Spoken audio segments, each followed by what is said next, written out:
When the session ends, the admin begins. From progress notes to insurance claims, managing a practice takes time. Simple Practice is the all-in-one EHR built specifically for therapists to streamline your workflow and give you your hours back. Start with a 7-day free trial, then get 50% off your first 3 months. Just go to simplepractice.com. You're listening to the Modern Therapist Survival Guide, where therapists live, breathe, and practice as human beings. To support you as a whole person and a therapist, here are your hosts, Curt Widhalm and Katie Vernoy. Welcome back, Modern Therapists. This is the Modern Therapist Survival Guide. I'm Curt Widhalm with Katie Vernoy, and this is the podcast for therapists about the things that go on in our practices, the things that go on in our worlds, and this particular episode is also about the things that go on with this show. So we have been kind of talking in a few different episodes about some changes that we're doing to the formatting of the show. We also wanted to kind of highlight that we've been doing this for about 9 years, and we wanted to come back to really talking about what our show is all about, what all of the work is that we do, and the guiding principles that we have as modern therapists, and what we hope that you as our modern therapist community come to appreciate. And we're just gonna lay that all out here in this episode. So it might also help for people to get to know us in a way that helps to frame where we're coming from and what our backgrounds are. So I'm Curt Widhalm. I'm a licensed marriage and family therapist in the Los Angeles area. I run a group practice called Real Honest Therapy. And I've been practicing for nearly 20 years at this point. If you count back to my pre-licensed hours, definitely at this point. I have served in a number of roles within our profession. I've taught at several universities in the Los Angeles area. I've served on the California Association of Marriage and Family Therapists Board of Directors. I've served as the chair of the same organization's ethics committee. We've done our podcasts. I've been to Sacramento and Washington, D.C., working on legislative advocacy, and I'm sure that I'm forgetting a whole lot more. But having worked in education, in writing some of the test questions for licensure for the California Board of Behavioral Sciences, and serving as an expert witness because of the wide variety of backgrounds that I have brought, I've seen a lot of aspects of this profession, from agency work to private practice to group practice to supervision to teaching. I've been around, I think is what I'm saying, and so thankful that I've been around a lot with you. Well, that's very sweet. I guess I can reintroduce myself again. So I'm Katie Vernoy. I'm a licensed marriage family therapist as well. I'm licensed in California and Arizona. I have permission to practice in Florida as well. And my private practice, I have a solo practice in the South Bay of Los Angeles. So we're on either ends of the Los Angeles gigantic urban sprawl. And I think where I draw a lot of what we talk about is both my individual practice. I've also supported clinicians in starting and expanding their practices as I guess kind of a business coach. But before I jumped into private practice, I was working in community mental health for a very long time. My last role was as a division director for large division, multi-million-dollar budget, 40 plus employees. And I was working in South Los Angeles doing intensive services, which is the highest needs and oftentimes the most flexible and responsive treatment models. And so that was wraparound and full service partnership for anybody that knows those things, and working with a lot of different types of practitioners, both therapists as well as other folks within the field, and understanding in a broader sense how the mental health system works, especially for folks who are typically minoritized or marginalized or oppressed. And so coming from that place, when I jumped into private practice, into my own business, I immediately jumped into leadership in the professional association and worked my way up to being president of the California Association of Marriage and Family Therapists, and was able to really, work through a time that was very interesting. We went to, as you did, and even we did some of this together, went to Sacramento, went to Washington, D.C., did a lot of advocacy. We were part of getting MFTs able to be part of the VA. We're part of getting MFTs and counselors actually into Medicare. And I feel like that experience of being involved in a professional association really continued to bring me back to why I became a therapist, and recognizing that from my own burnout story, that's why I moved from community mental health into private practice. I was able to identify systemic issues, sustainability issues, and have largely put a lot of the work that I do with clinicians especially, but also other leaders, executives, and others in creating sustainable careers. Finally, at this point, I am also on Curt's ethics committee. He is the chair. And as we always say, we are not speaking for the camped ethics committee, but that is something that is informing our ideas and how we show up in the world. And so I think both of us have had experience of supervision of supervision. We've been in a lot of different arenas where we have seen the way that the profession continues to evolve and grow. And I guess the last thing, I'll stop here, I promise, is that I've done a lot of the work for the podcast to connect with potential partners, sponsors. And so I've learned a lot about the technology, the folks who are beginning to try to shape our profession, both for the good and the bad, and have gained a lot of knowledge around how the business of therapy works.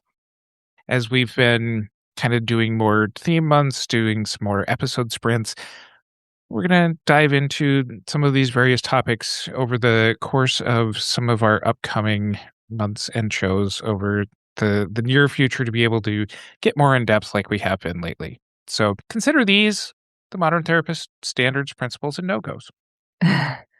Before we jump in, I just wanted to mention that the reason that we're doing this now is, as Curt, you said, that 9 years almost, and our intro into what being a modern therapist is and all of that stuff, it is so old at this point. It is pretty dated, and it's something where I think we've both shifted in the past almost 9 years, and we've learned a lot. I mean, that's almost 500 conversations. It's been a lot for us to dig our teeth into and to sort through what are the themes that keep coming up, what are the things that we want to make sure that therapists at whatever stage of their career are aware of, both in why we're doing what we're doing, but in also creating a career that's more sustainable, more effective, more enjoyable. And so the first principle that I'll jump into is that therapists are human first.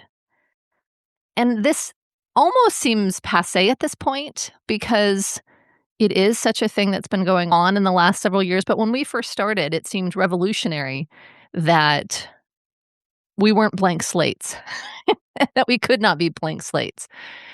The foil of that is that there's this concept of therapist neutrality that I think is truly more of a myth than a reality. I think we want to be able to show up in a way that is welcoming and open to a client, but I don't think that we can be completely neutral. And so we'll go into this in more depth, but I think that there's an importance for us to recognize that we're going to make mistakes, we're going to be uncertain, we're going to grow and change, and our identity, our culture, our specific lived experience is part of who we are as therapists. And I would like to expand that this is also with the proliferation of the way that our industry has changed, the ways that corporate America is taking over the aspects of businesses, the ways that reimbursement rates get lowered, the ways that artificial intelligence shows up, is that we are still humans in part of this process. And no matter Yeah. how much more of a return that we are being asked to give for even less money, that we maintain that this is a primary focus of what we incorporate within our work and take Yeah. into account as we go into being able to operate in the world that we're in. So I think that there's an evolution of this as a principle, not just an expansion of what we had started talking about when we first started publishing to people's podcasts. Yes, that makes sense. Let's talk about why Curt and I both use Simple Practice. Simple Practice is an all-in-one EHR that is HIPAA compliant, high trust certified, and built specifically for therapists.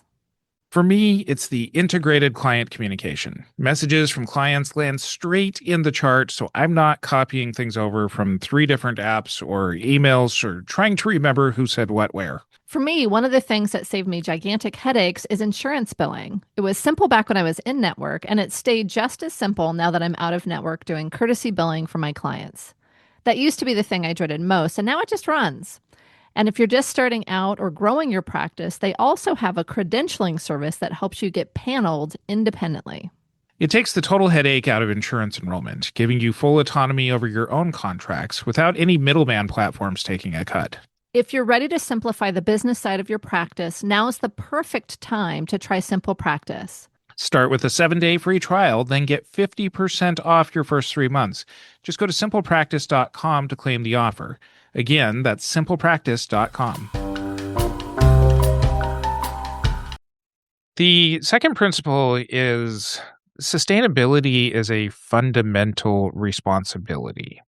That if we are burning ourselves out, if we are putting ourselves into situations where we can't show up day after day to be able to do our jobs, whether that be emotionally, whether that be financially, that we want to make sure that we are putting into place systems that allow for us to be able to operate well and to be able to implement that as best as we can on an individual level. If you're able to implement that into your workplace levels, this helps to keep us in the workforce to be able to do the things that we've spent a lot of time and money investing in ourselves in order to not only do, but to actually thrive within this profession.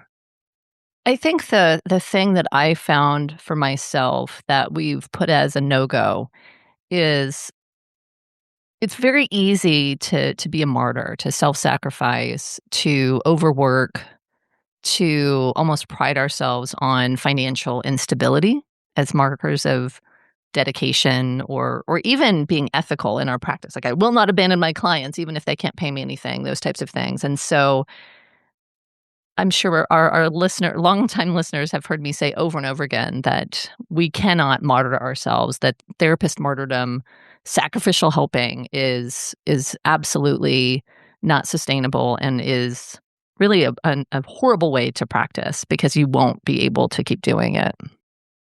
And I think that part of this too is really looking at the exploitative business models. Over the years, we've talked a lot about, especially for early career clinicians who are at their most financially vulnerable, having to take jobs that are happy to exploit them Yeah. and convince them that they should be happy to be exploited. Yes. That these are definitely spaces that we want to continue to call them out and make the systemic changes in order to be able to not eat our young in this profession. Which is so horrible. It's so bad. And as we're talking through this, I'm thinking about our back catalog, which has so many episodes on all of these things. And what I'll try to do is in the show notes for this episode, I'll put together different links to try to dig deeper on some of these things and look at the historical record of where we've stood on these things, especially the exploitative business models when I'm thinking about our episode about supervision requiring being paid and all of the work that we did in our advocacy. Shifting to our third principle, clinical depth over simplification, I think this is self-explanatory, and I want to really point out that with the rise of influencer style psychology and the decrease in attention spans and those types of things, I think it becomes even more important for all of us to make sure that we're grounding ourselves in strong clinical practice, that we're doing our own work so we can be present and actually do the deep dives, the bigger work, the more important work. You've also talked, Curt, about when we're looking at being replaced by AI, or if we're looking at being in competition with big tech, that the way that we stay relevant is to be able to do deep work with clients who have more complex diagnoses. And so this is something that I'm really excited about, the sprint, or whatever we're going to call it, with clinical depth, because we're able to talk to some folks who have really deep knowledge, wonderful perspectives on clinical work, and just being able to really take it all in and talk about things that I think potentially get lip service in grad school sometimes. And I see a lot of this discussion in the broader internet discussions about the proliferation of influencers, their effects on our field, the effects that they have on our clients, and expectations on what therapy is.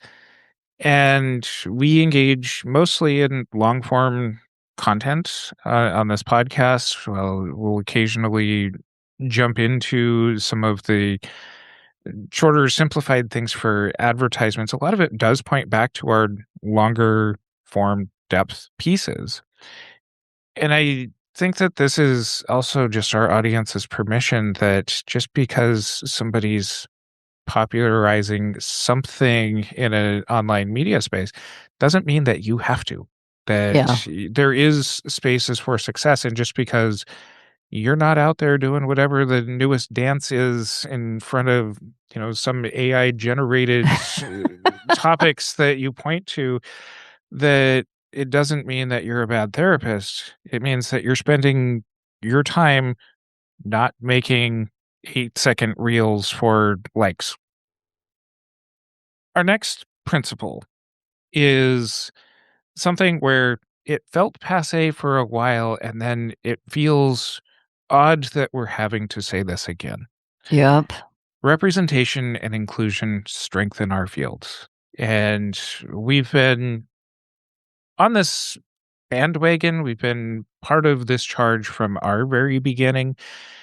And we saw a lot of rise of this, not only in our fields, but across a lot of fields. And then the political landscape has changed and pushed a lot of inclusion and just a lot of additional barriers that are making just all aspects of life worse by not being diverse. So representation and inclusion strengthen us. Having the diverse viewpoints makes it to where it does feel broader. It does make it to where having more people with access to not only our services, but also to becoming part of our field is what makes our field sustainable. It is what makes things better for people at all levels. I think the other piece to that are our efforts to try to fill some of the gaps around different populations of folks who come into therapy where we weren't taught about how to work with folks in grad school. And there's really wonderful conversations that we've had and get to continue to have with folks with lived experience that can help to give us new perspective and help us to show up in a more open and affirming way And so to me, there's the importance of diverse perspectives, identities, voices at all levels, both in the clinical work that we learn how to do, as well as in who's speaking in trainings and who's in our field. And so I think whenever we see gatekeeping or elitism and are able to do something about it, I think we wanted to address that. We want to make sure that we're continuing to work to make sure that, at least for the things that we have control over in our podcast, that we have all the folks at our table. The next principle, system shape practice, I think probably relates to a whole bunch of stuff for us. Anything that we can throw the word system at, we'll blame it on that.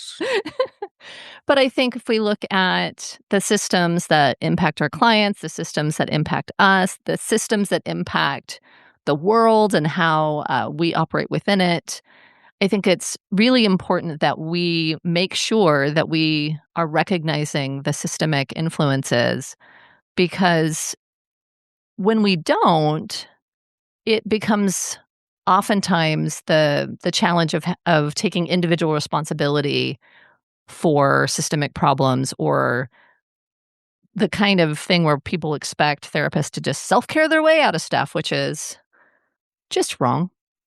It's just not possible. We do have individual responsibility, but we also really want to honor the systems that, well, not honor the systems, honor that there are systems at work.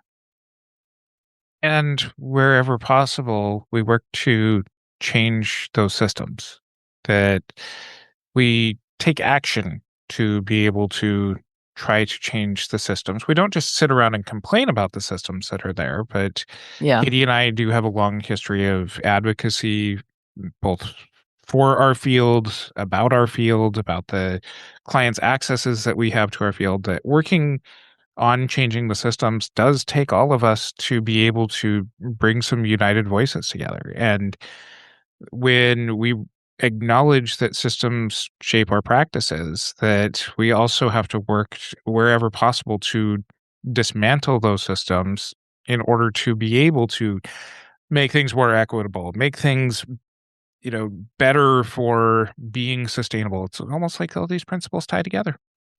Well, I was just thinking that the next one we should mention is that therapists are stewards of the profession. You and I have always been involved in advocacy in the different roles that we've had, and I think most recently in our professional association.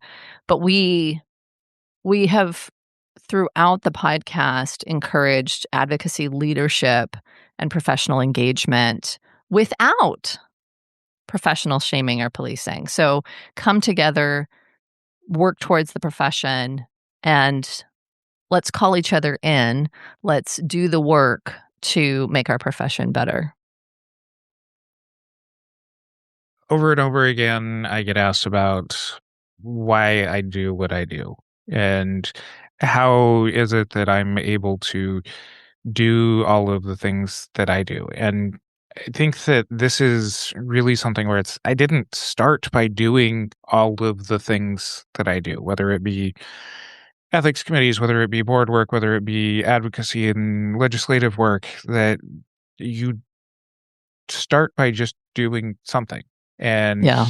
For all of the spaces within our ethics codes that encourage pro bono kind of work, it doesn't mean it necessarily has to be one-on-one clinical work. Some of the pro bono work that we can do can be macro systemic work. It can be advocacy, and it can be something that does open up other opportunities for you. And that might, in some ways, be more sustainable for you. Again, all of our principles kind of come together. Yeah. But these are things that help us to show sustainability, to help us be able to lift up, to be able to be a part of something bigger than yourself. And it doesn't necessarily mean that everything has to be moving mountains all on your own. Yeah. And that leads us to our last principle, which is that's how we get the profession to evolve with the world. That when we started out 9 years ago, telehealth was maybe an option, and it was something that for a lot of places was kind of discreetly done without necessarily a lot of support. And the world has changed a lot, and it's going to continue to change, and client needs are going to change, and we have to change along with it. And we do that thoughtfully. We do it with thoughtful embrace that there is going to be change. There's going to be societal changes. There's going to be more technological changes. We need to innovate. And if we stop innovating, then we're just grasping onto a world that we wish continued to exist. And I think that the biggest piece is that critical thinking. It's not having fear-based rejection or unexamined enthusiasm. I think it's looking at what makes sense, what works for me, what works for my practice and the way that I work, and how do I support the ongoing evolution of this profession within the world as it exists. And some of those things are hard truths. Some of those things are not universally agreed upon. And I think we're inviting those conversations and making sure that we're asking the hard questions about what's happening next, what's coming to our field, because there are some things that provide existential threats to our profession, and there are things that are potentially changing our profession in ways that are both good and bad. And there's some stuff that maybe makes our profession even more amazing, to be a little cheesy about it. And so I think continuing to stay up to date is important for both you and I. And I think it's something that we want to share with our audience so that they can do their own due diligence, can benefit from our thoughts and perspectives and the due diligence that we've done. And we honor that people are going to make their own choices, and we want them to. But we want it to come from a place of understanding and critical thinking. We want you to be a part of this community, not just people who love the words that we say. We appreciate you too. We do want you to be embracing these in whatever ways that you can. Start somewhere with them. And that can be in any of the kinds of actions. Interact with us on our social media. We have our Facebook group, the Modern Therapist Group, to be a part of some of these ideas and take some opportunity to be able to connect within our community as well, and hopefully embrace some of these principles in the ways that you can. And if you have ideas around some of the deep dives that we might be doing going forward, feel free to reach out to us. You can send us emails, podcast@therapyreimagined.com. You can mention things in the group. You can comment and rate, review, all those things on our podcast platforms. But we have created, I think, I don't know how many, but like a ton of episodes based on things that listeners have written in. And we've answered and created 1 or 5 episodes based on some of the stuff people have mentioned or questions they've asked. So this is really something where we're inviting you or re-inviting you to be engaged with us in this ongoing journey that we're doing as the Modern Therapist Survival Guide. And until next time, I'm Curt Widhalm with Katie Vernoy. If running your practice feels like too many moving parts, Simple Practice pulls scheduling, billing, and client communication into one place. Start with a 7-day free trial, then get 50% off your first 3 months at simplepractice.com. Thank you for listening to the Modern Therapist Survival Guide. Learn more about who we are and what we do at mtsgpodcast.com. You can also join us on Facebook and Twitter. And please don't forget to subscribe so you don't miss any of our episodes.